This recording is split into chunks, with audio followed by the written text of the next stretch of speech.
Okay, we've just done a whole bunch of stuff on linear regression, right? We saw how we could fit one line to data, and then we saw how we could add more variables and interpret regression output.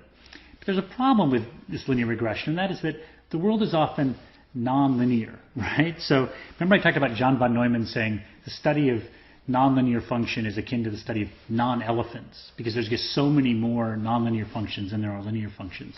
So if we look out there at the world, we might see data, right, that looks like this, or we might see data that looks like that, right, again, or we might see data that sort of both those features that looks like that. So the question is, how can we use those techniques we've done where we're sort of like trying to fit lines the best we can if the world is kind of messy?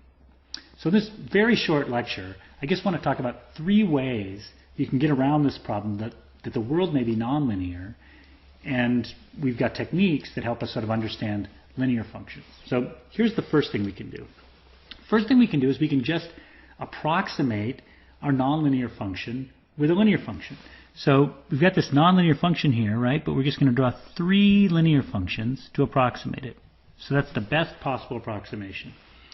And so what we could do is we could say, I have a model. So in this case, I may have a model that says this is my functional form. This is what should happen. So I want to test and say, well, does that model work? Well, that could be a fairly difficult thing to do. So a shortcut would be to say, well, instead of testing whether that model works, I'm going to test whether these 3 linear models work. This linear approximation comes close. Here's a way to think of it. If you've ever been to Greenfield Village in Detroit, which is near Ann Arbor, they've got a brick wall that's curved, right? It goes just like this. It's a curvy wall. And it's made out of bricks. And the way it's made out of bricks is there's all these short little straight bricks, right? But the bricks are laid in such a way that they make a curve. Well, the same thing can go on here. You can say, my model says the thing should be really curved, but what I can do is I can approximate that curve through some short lines. Now let's push that further to see the second way we can do it. Suppose you got a bunch of data, and the data, you notice when you look at this thing that there seems to be sort of different patterns in different parts. Like it seems to be sort of sloping up in this region, right, but sloping down in this region.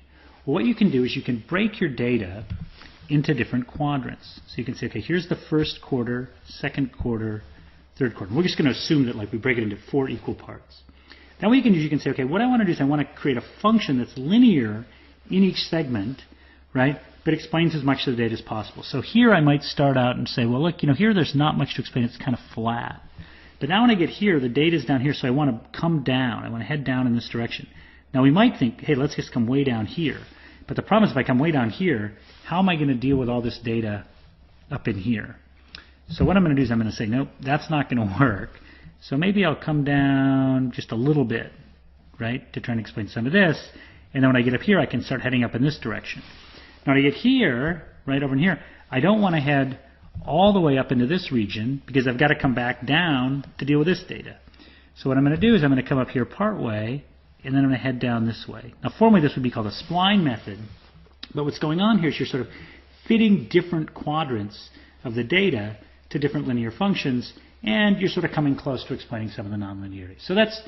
So 2 things we can do. The first one is if I have a model that gives me a nonlinear function, I can replace it with a sequence of linear functions, the best possible sequence. And then second, if I've just got a bunch of data and it looks highly nonlinear, I can break the data into separate parts, right? And then what I can do is I can fit linear models to each of the parts.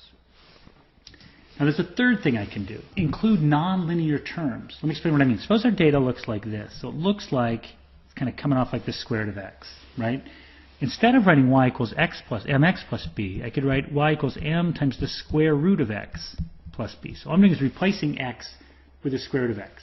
One way to think of this is I could write this as y equals mz plus b, right? So that's a linear model, but I'm just redefining z to be the square root of x. So again, I'm back to having a linear model. In fact, I could let z be anything I want. I could let z equal x squared. If z equals x squared, right, and I write y equals mz plus b, what that would do is that would fit something that looks like this, where here's y and here's x, where it sort of goes up like a squared term. So another way I can deal with nonlinearities is just to include nonlinear terms and treat them like they're linear terms. So we've learned 3 things, right? The first is, if my model gives me a function that's nonlinear, I could say, well, let's just replace it with a sequence of linear functions that approximate it. Second thing I can do is if my data looks like it's nonlinear, what I can do is I can break the data into segments and then fit linear models within each segment, and that'll capture some of the nonlinearities. And then a third thing I can do is I can just introduce nonlinear terms. So instead of having x1 and x2, I could have the square root of x, or I could have x squared. I could even have something like the log of x, or the sine or the cosine of x. Right? I can do anything I want. I could put any function of x in there in place of x. X is just like a placeholder for some variable. So even though we've thought about drawing lines through data, we can actually draw sort of any function through data.